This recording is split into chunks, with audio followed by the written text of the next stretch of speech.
Vous regardez Smart Tech et c'est le jour du débrief. On va commenter l'actualité aujourd'hui autour de la table. Dorothée Descrops, bonjour. Bonjour. Vous êtes la déléguée générale d'Exatrust, qui est le groupement des champions français dans le domaine de la cybersécurité et du cloud de confiance. En face de vous, le disrupteur Alain Staron. Bonjour Bonjour Alain, Delphine. président d'Artifil, start-up qui réinvente forcément la sécurité des infrastructures physiques. Et puis avec nous également Maître Louis Soris. Bonjour Bonjour. Maître, avocat fondateur du cabinet Soris Avocat. On va parler ensemble de Meta. Meta et son équipe super intelligente, avec aussi cette stratégie d'intelligence artificielle d'Apple qui pose question, et puis l'IA qui était bien évidemment la superstar à Vivatech. On va s'intéresser aussi à l'actu cyber. Il y a eu cette panne SFR, mais on va regarder aussi surtout ce qui se passe du côté du projet de loi résilience et de l'Union européenne qui a adopté un cadre de gestion de crise. Mais on commence avec les annonces dans le quantique, parce qu'elles ont été nombreuses et importantes. On va s'arrêter sur l'une d'entre elles. Sébastien Lecornu, le ministre des Armées, a clôturé l'événement France Quantum à Station F. Et il a annoncé à cette occasion la création d'un campus quantique défense. Alors, pour lancer la discussion, on est déjà connecté avec Marc Kaplan. Bonjour Marc. Bonjour. Vous êtes docteur en informatique avec des travaux de recherche majeurs en cryptographie quantique. Vous êtes le dirigeant fondateur de VeriClock qui développe une solution justement de cryptographie quantique pour sécuriser les données face à ces nouvelles menaces qui arrivent demain. Déjà, je voulais avoir peut-être en plateau déjà les débriefeurs avant de vous lancer, Marc, sur ce sujet que vous maîtrisez très bien. Mais vous, quand vous entendez création d'un nouveau campus, un campus quantique défense, vous dites quoi? Super ou oh là là, un campus de plus? Petit tour de table rapide, hein. Alain? Ça dépend de ce qu'on met derrière campus. En revanche, derrière quantique, oui. Faut pas D'accord. hésiter. Bon, Dorothée? Les campus cyber, par exemple, et Paris Santé Campus sont déjà deux beaux exemples qui accompagnent l'écosystème, donc pourquoi pas?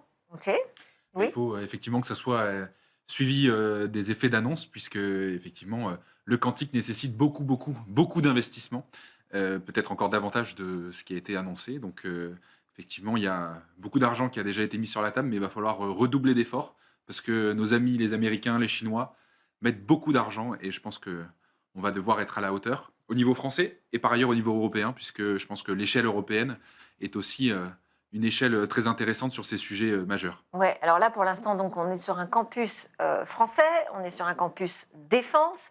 Quelle est votre réaction, vous, Marc Kaplan, à cette annonce? Alors, je pense que le ministère des Armées, ici, est dans son rôle qui vise, essentiellement à accélérer le passage de la recherche académique, à des applications. L'idée de structurer ça au sein d'un campus, c'est assez intéressant, c'est-à-dire que ça permet, je pense qu'il faut être honnête, on ne pourra jamais mettre autant d'argent que les Américains sur la table, sur un sujet qui en nécessite beaucoup, mais ça permet de trouver des alignements en rapprochant un peu tous les acteurs, en les mettant au même endroit, en les faisant interagir les uns avec les autres. Donc dans cet esprit-là, oui, je pense que le campus, c'est d'une part une bonne idée, et en plus piloté par le ministère des Armées. Ça fait partie de ces outils de gestion justement de l'innovation que le ministère des Armées met en place depuis quelques années, depuis la création de l'AID essentiellement, qui permet, enfin, on a pu voir effectivement des accélérations dans le passage, disons, du laboratoire au terrain. Alors, c'est vrai qu'à la différence du campus cyber, par exemple, qui ne dépend pas d'un ministère du tout, directement, et tout ça, ça donne une mission peut-être plus claire aussi au campus. C'est important d'avoir des grandes lignes, des grandes missions. Oui, c'est très important d'avoir une stratégie et la filière attend la stratégie nationale d'accélération cyber qui devrait arriver au mois de juillet. Le campus est un outil hybride où il y a effectivement le public et le privé. Certains ministères sont présents au campus tous les jours. Donc effectivement, c'est à l'image de ce nouveau campus qui pourrait se dessiner, c'est effectivement important de faire travailler les écosystèmes, qu'ils soient académiques, privés, publics, et de passer effectivement de la logique de la recherche jusqu'à l'application terrain. Alors, le ministre, quand il a fait sa présentation, il nous a dit attention, ça va secouer le quantique en matière militaire. Vous êtes d'accord avec ça? Ça va secouer?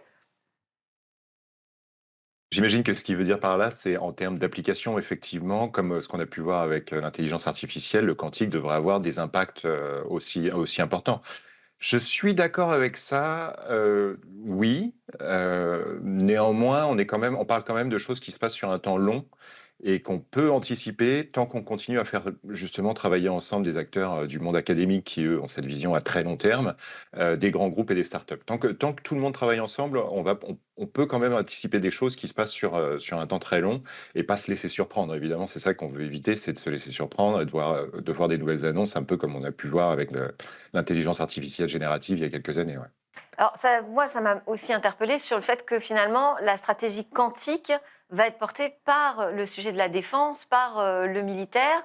Quel signal ça donne? Enfin, je ne sais pas, Marc Kaplan, quel est votre regard là-dessus? Je C'est un bon suis, accélérateur ou c'est toutes les forces finalement, y compris peut-être de financement, hein, vont être centrées sur ce sujet et ça peut être un peu dommage. ouais, je vais vous donner une réponse qui n'est pas très satisfaisante. Ça peut être un peu dommage. Effectivement, le fait de structurer l'écosystème, c'est très important parce que ça peut, dans une certaine mesure, pallier à ce manque de financement qui peut exister en France. Néanmoins, on prend le risque, effectivement, que s'il y a une seule finalité désignée pour toutes ces entreprises, pour tous les gens du domaine, tout le monde se mette à copier tout le monde, là où on a besoin, en fait, au-delà de l'innovation, on a aussi besoin de créativité, de gens qui vont tester des Oui. nouvelles choses. Donc c'est un peu le risque qu'on prend. Après, bon, en France, on est habitué toujours à voir des choses un peu hybrides, c'est-à-dire qu'on favorise à la fois quelque chose de très élitiste et puis en même temps quelque chose de créatif. Voilà, on est dans une superposition comme la superposition quantique, effectivement. Ah bah, vous êtes à fond sur votre sujet là, Marc. Complètement. Je vois Alain qui... De la tête. Oui, En fait, je suis exactement, qui pas n'est tout pas à fait. d'accord, quoi, en fait. En fait, moi, depuis longtemps, je constate que les programmes de la défense sont ceux qui portent beaucoup d'innovations. Et surtout Ok. les innovations dans le domaine fondamental. Donc, il s'agit là du hardware, de la deep tech. Donc, l'intérêt d'avoir, il y a plusieurs intérêts à avoir la défense derrière. La première, c'est que effectivement, on est aligné sur un objectif, mais de tout temps, la guerre, les armes, c'est un objectif qui porte de l'innovation. Je veux dire, vous étiez tous panés, mais quand on a développé le laserdisc, la diode bleue, ou quand on a obtenu la diode bleue, parce qu'il y avait Reagan qui avait fait le bouclier, le bouclier la guerre des étoiles, là, le bouclier des étoiles. Donc il y a plein de retombées grand public à des programmes militaires ou associés. C'est-à-dire, le spatial, pour moi, c'est comme le militaire. D'ailleurs, Ça donne une coloration. L'Internet, est Exactement. issu Exactement. des applications Donc, militaires. Donc, c'est excellent que ce soit la défense. Excellent. Ça donne une coloration quand même. Hein, Non, cette la seule coloration que ça donne, c'est on sera le plus performant possible, on ira le plus loin possible. Il n'y a pas d'autre coloration, puisque tout ce que vous regardez au quotidien, votre micro-ondes, vous savez d'où il vient? Des radars de la Deuxième Guerre mondiale, des radars de la Deuxième Guerre mondiale. Voilà. Donc, tout ce qu'on fait, quelque part, la beauté de la défense, d'abord, c'est le temps long. Hein, le programme d'un Mirage ou d'un Rafale, je ne sais pas combien de temps ça prend, mais sûrement très très longtemps. Donc, ça s'inscrit bien en termes de temporalité. C'est un ministère qui sait travailler sur le temps long. C'est un ministère qui a des exigences de folie. Et donc, c'est un ministère qui va être capable de faire travailler des programmes pour aller le plus loin possible. Le drawback, la conséquence négative de ça, c'est que la France n'a clairement pas les moyens toute seule. Et donc, si le ministère de la Défense français adoube ce programme-là, il va falloir qu'on s'entende avec le ministère de la Défense des autres pays d'Europe. Sinon, on n'y arrivera pas. Alors moi, je voulais profiter d'avoir un expert du quantique pour comprendre des trucs. Alors notamment, là, le ministre Sébastien Lecornu nous dit, alors c'est en ce moment qu'on est en train de travailler là, et de définir ce à quoi va ressembler le successeur du porte-avions Charles de Gaulle ou le Rafale. Donc il ne faut pas prendre de retard et tout ça. Et notamment, il faut qu'on embarque de manière incrémentale ces capteurs décisifs. De quels capteurs quantiques parle-t-il? De quoi s'agit-il? Expliquez-nous. J'imagine que ce dont il parle, c'est des capteurs de type gravimètre. Bon, les capteurs quantiques en général, ce sont des capteurs qui, comme le nom l'indique, vont utiliser les propriétés de la physique quantique pour avoir une précision supérieure. Physiquement, ça utilise les mêmes principes que l'ordinateur quantique ou les réseaux de communication quantique. Donc tout ça, la physique qui est derrière est la même. En revanche, d'un point de vue innovation strictement, on n'est pas du tout dans les mêmes niveaux de maturité. On sait que l'ordinateur quantique, ça reste encore du très long terme. Ouais. Là où, par exemple, dans le domaine des capteurs, on avait une société, Muquans, qui fabriquait justement des gravimètres quantiques, qui aujourd'hui a intégré le groupe Exane, un groupe français. Donc on est sur des choses qui sont au contraire déjà matures et prêtes à être déployées parce que le niveau de contrôle qu'on a besoin sur les atomes, en l'occurrence, est beaucoup moins élevé, moins important. Donc ça, c'est le niveau de maturité technologique. Après, à quoi ça sert? Ça permet d'avoir des niveaux de précision dans la mesure qu'effectue le capteur qui est très largement, enfin qui est plusieurs ordres de grandeur supérieurs à ce qu'on a avec des capteurs classiques. Merci beaucoup pour cette explication. Alors, je précise que vous répondez aussi à une grande interview dans les grands dossiers de diplomatie, dans son numéro 86. Vous répondez à cette question de la France a-t-elle une carte à jouer dans la course au quantique? Alors, vous dites d'ailleurs qu'on a l'excellence académique, mais ça, on l'entend tellement dans la tech. Mais pour alors, tout ce qui est phase commerciale, financement, il y a encore du chemin à faire, bien évidemment. En tout cas, j'invite à lire votre interview dans les grands dossiers de diplomatie. Je voulais vous faire réagir parce que Alain nous dit c'est super, la défense est porteur d'innovation et finalement, tout ce qu'on utilise aujourd'hui, ça vient de là. Très bien.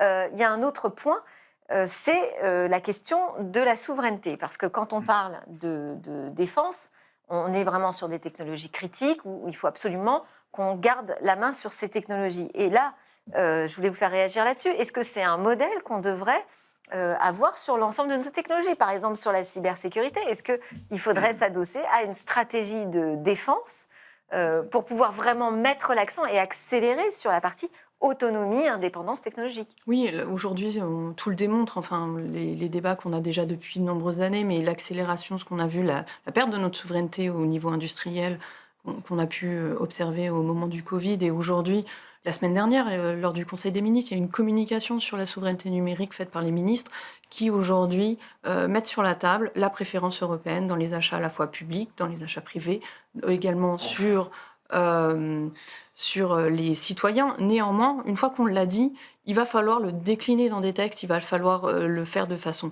prescriptrice, il va falloir trouver des axes aussi pour que les acheteurs considèrent non seulement l'industrie française et européenne comme des champions, qu'ils sont pour certains d'entre eux, ce sont des leaders, et il ne faut pas les acheter juste parce qu'ils sont européens, que ça soutient nos finances publiques, ça soutient l'industrie, mais aussi parce qu'ils ont des très belles technos. Et il faut qu'on arrête ce French bashing, de toujours se dire, il y a des grands hyperscalers américains, et ils sont très doués, et on ne peut pas leur enlever ça. Néanmoins, nous avons nous-mêmes des très belles pépites, des ETI, et il faut les accompagner pour aller passer à l'échelle. Et effectivement, il faut infuser de la souveraineté, mais que ce soit pour le numérique, que ce soit pour l'industrie alimentaire. Et effectivement, le fait que le ministère des Armées ait un rôle de logisticien, ce sont les plus grands logisticiens qu'on a à notre disposition. Donc s'ils emmènent toutes des technos, des industries, ils aideront également le monde civil à passer à l'échelle, indéniablement.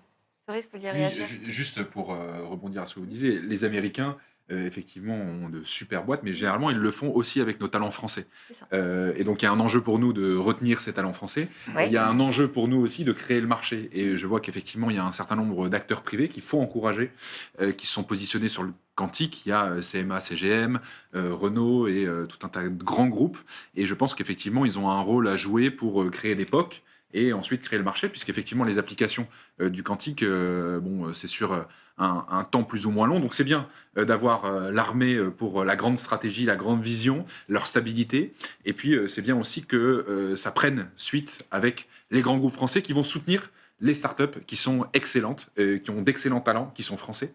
Et donc, je pense qu'il faut y aller à fond. Et une dernière chose, Oui. je trouve déjà que le fait d'utiliser le terme souveraineté, qui était il y a quelques années parfois un gros mot, c'est déjà une bonne chose et beaucoup plus de Ça reste personnes en parlent. compliqué, Et c'est une bonne chose. Mais au moins, on arrive à en parler de manière positive. Ça reste compliqué. Je voulais juste qu'on libère Marc Kaplan, qui a du travail, parce que lui, justement, il a une boîte dans le quantique française et qu'on a envie de soutenir.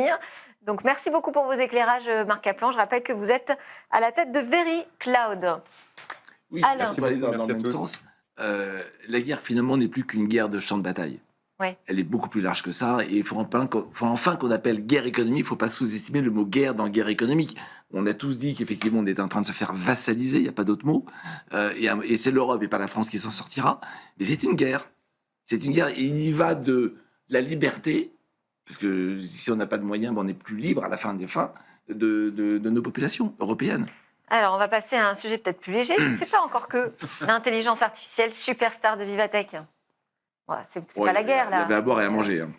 Alors, Ça s'est passé comment ce Vivatech alors? Moi, j'ai trouvé ça extraordinaire. Je trouve qu'il y a eu un saut quantitatif et qualitatif par Un rapport à saut l'année dernière. quantique. Je ne vais pas jusque-là. J'ai pas encore vu. Mais d'une part, en nombre de visiteurs étrangers et en niveau des interlocuteurs, j'ai jamais fait un aussi bon Non, Vivatech c'est de vrai ma que vie. c'était une super édition. Ouais.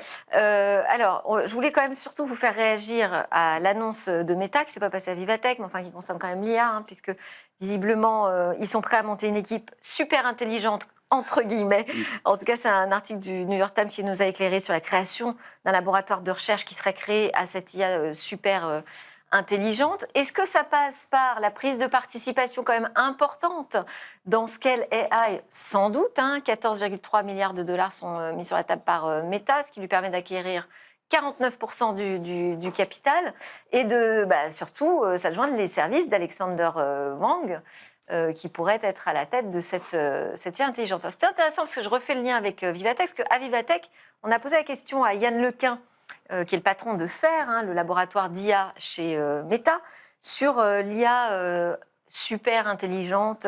Lui, il préfère parler de spécialisation des IA. Voilà, pour lui, c'est pour ça qu'on a fait l'informatique, c'est pour ça qu'on crée les IA, c'est pour qu'elles soient super bonnes à des tâches qu'on n'a surtout plus envie de faire, en fait. Comment est-ce que vous percevez à la fois ce discours de bond technologique et en même temps d'intention peut-être marketing, de nous faire croire que demain, il y aura des IA super intelligentes? Ça vous fait peur? Ça ne vous inquiète pas plus que ça, Louis Soris? Non, moi, ça m'inquiète pas plus que ça. Déjà, en tant qu'avocat, au quotidien, on le voit qu'il y a beaucoup de tâches qu'on fait et qu'on ne fera plus demain et qu'on fait déjà de moins en moins. Et Donc, que vous ne regrettez pas? non, on ne regrette pas. Il y a juste, mais ça c'est plus pour ma profession et c'est peut-être en dehors du sujet, mais on se rend compte que la valeur ajoutée de l'avocat conseil et stratège, bah, c'est ça qui devient la clé. On n'est Ouais. plus, on n'a plus le monopole du savoir, on n'a plus le monopole de l'acte. Maintenant, on a le monopole. Je ne sais pas si c'est un monopole, mais en tout cas, on sera la personne qui sera la bonne personne pour accompagner les personnes dans le process, leur enlever de la charge mentale et être les bons stratèges.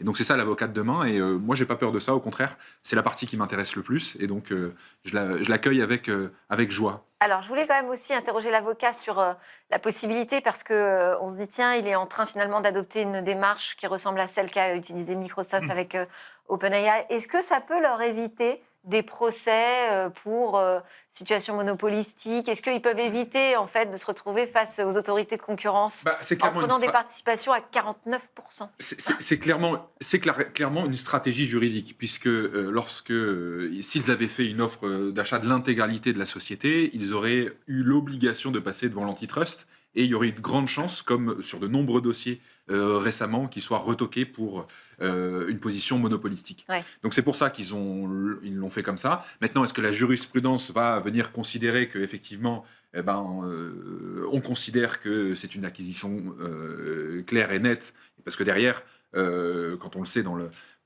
la documentation juridique, il y a effectivement l'achat de 49% des parts, mais il y a un super pacte d'actionnaires qui va leur expliquer la façon dont ça va marcher après, l'exclusivité, les personnes avec qui ils vont pouvoir bosser, avec qui ils vont pas pouvoir bosser, ce qu'ils vont devoir faire avec les droits de veto, etc. Donc il faut bien se rendre compte que tout cela sera examiné au peigne fin et qu'on aura une jurisprudence qui va nous dire prochainement si cette stratégie juridique Prochainement, vous êtes fonctionne. peut-être un petit peu optimiste, parce que parfois c'est un temps long, hein, celui de la justice. Oui, mais ils peuvent se mobiliser assez vite, mais en tout cas, on aura quelques informations Ouais, prochaines. Ce qui va aller plus vite, Alors. c'est les autres clients de Scale AI. Hum. Eux, ils vont pas attendre. C'est-à-dire Google, Microsoft et tous les autres qui utilisent les services de Scale AI, avec un Meta à 49% du capital, ils ont bien compris qu'ils ouvraient leur cahier à Meta, dont ils sont quand même un peu concurrents. Donc, je pense que ce qui va se passer, c'est... Parce que fait Scale AI, on l'a peut-être pas précisé, hein, mais en fait, ils affinent et ils qualifient en fait toutes les données qui C'est sont ça. essentielles pour faire tourner les Ils permettent de nourrir des modèles. Voilà. Ils permettent de nourrir des modèles, et apparemment, c'est parmi les plus forts. Mais du coup, tout le monde leur donne tous les modèles et des nouvelles qualifiées. Donc du coup, Scale AI a accès à l'ensemble des informations. Donc c'est extrêmement grave.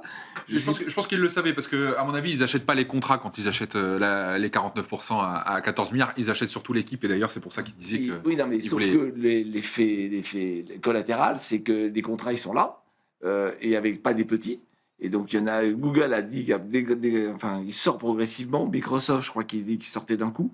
Enfin, il faut regarder, mais Donc, du coup, ils vont avoir besoin, tous ces gens-là, d'avoir une alternative à Scale AI. Donc, à mon avis, ce qui va se passer, c'est dans un premier temps, il y a des groupes qui vont se trouver à la rue, qui ont néanmoins besoin d'équivalent, donc ils vont recréer un Scale AI bis.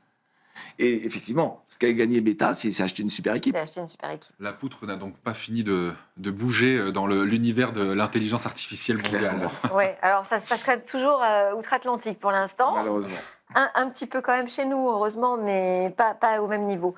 Je voulais qu'on fasse un point cyber aussi. Bon, on a vu la panne SFR qui a été quand même spectaculairement longue pour être abonné chez eux. Enfin, j'ai Ah oui. j'ai vraiment pas compris que ce soit aussi long de remettre le service en état de marche. Donc je me suis dit, on a quand même encore un problème, un sujet sur la résilience. Et ça tombe bien, on a un projet de loi Oui, sur absolument. la On a résilience. un projet de loi Dorothée, on en est où de résilience. ce projet de loi On attend là pour fin juin. Enfin là. Plutôt l'automne. Il va peut-être revenir à l'Assemblée nationale. Oui, il fait trop chaud cet été pour. C'est conclure surtout c'est que le calendrier est chargé. Donc Ouais. pour l'instant, je crois qu'il n'est pas encore annoncé à la session extraordinaire de septembre. Donc non, on penche plutôt vers fin septembre, voire Pourtant, début octobre. c'est un projet de loi qui doit transposer 3 directives sur lesquelles, a priori, il n'y a pas de débat. Non, il n'y a pas de débat, mais il y a un agenda déjà politique chargé en France depuis Ouais. un petit peu plus d'1 an. On avait déjà travaillé avec l'Assemblée nationale il y a un peu plus d'1 an. Il y a certes pas de débat, puisque ce sont plutôt des directives techniques, mais il y a des mesures de transposition qui quand même sont pas simples à envisager sur le terrain. On a quand même beaucoup d'acteurs aujourd'hui qui sont pas encore dedans, qui vont devoir l'appliquer, qui ne sont pas Vous pensez à complètement Nice faites. 2, par exemple? Je pense à Nice 2, principalement Nice 2, c'est-à-dire que là, on va ouvrir le spectre, on imagine, à 15 000 entités, dont certaines n'ont jamais été dans le scope d'une quelconque réglementation cyber détaillée. Ouais. Et donc, ces gens-là, ces entités-là, ne sont pour certaines pas encore au fait qu'elles vont rentrer dans ces nouvelles obligations. Aujourd'hui, s'identifier en tant que tel, certes, on a annoncé 18 filières, mais nommément, les codes NAF, les codes NAS associés à ces entreprises ne sont pas connus. Les collectivités territoriales ont aussi beaucoup d'inquiétudes. Elles rentrent certes à partir de 30 000 habitants de collectivités de communes, les communes, les syndicats liés à l'eau, l'énergie et toutes les autres filières qui sont concernées. Donc il y a quand même beaucoup d'interrogations pour elles et surtout comment elles vont financer. Enfin, je pense que tout le monde a envie d'aller vers de la cyber-résilience. C'est pas le sujet. Aujourd'hui, on voit bien que c'est le risque numéro 1.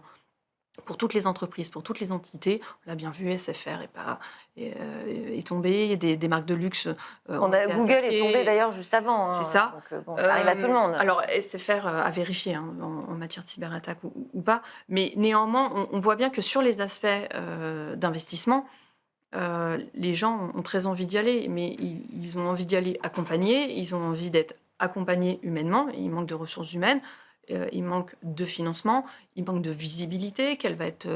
on parle de 3 ans pour pouvoir se mettre en conformité, mais en fait, on ne s'y met pas 3 ans à 3 ans moins un jour, il faut démarrer sur les choses qui peuvent être faites d'ores et déjà, s'identifier, faire de la sensibilisation auprès de ses équipes, les COMEX, puisque c'est prévu par la future directive, et puis mettre les premières actions qui sont faciles à mettre.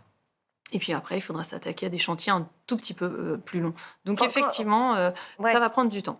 Et quand on voit arriver des réglementations nouvelles comme ça, j'imagine la réaction, c'est de se dire, plus tard ça arrive, mieux c'est.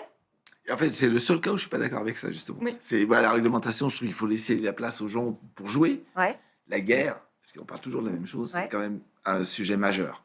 Il faut se plier. C'est-à-dire, Mm. c'est bien de faire le fou, de s'amuser dans son coin, mais si on crée une brèche qui permet de faire je ne sais quoi, c'est dommage. Nous, on est une petite start-up, donc on a envie de faire joujou, mais dès que nos clients sont des boîtes du CAC 40, elles nous demandent de respecter un paquet, parce qu'ils sont en avance sur évidemment Bien sûr. le texte de loi, mais ils nous demandent de respecter plein de choses en cyber-résilience. Et puis plus on prend les devants, ils ont plus raison. on est prêt à répondre justement à ses clients. ils ont raison. Et la conformité, c'est quelque chose qu'il faut travailler le plus tôt possible. Ça devient même un avantage concurrentiel. Aujourd'hui, il y a 2 aspects. Il y a l'aspect de cyber-résilience pour nos territoires, c'est-à-dire plus les entités seront conformes à un certain niveau d'exigence en cyber-résilience, plus nous tous collectivement, en tant que nation, pays, citoyenneté, on sera résilients, on pourra tous redémarrer. Et puis à la fois, il y a aujourd'hui prendre sa gestion de risque classique et à la fois y rajouter ce risque numérique qui est un nouveau risque adapté à la modernisation de notre société. Et en fait, il faut quelque part le banaliser, c'est-à-dire il faut qu'il soit géré comme tous les autres risques que vous avez dans les entreprises. Et donc, ça suppose juste de le cartographier comme tous les autres et de le visualiser de façon annuelle et d'avoir des plans d'accompagnement de ce risque auprès de ses salariés. Et en fait, ça devient de la bonne gouvernance d'entreprise. Donc, ça devient à un moment donné un avantage compétitif.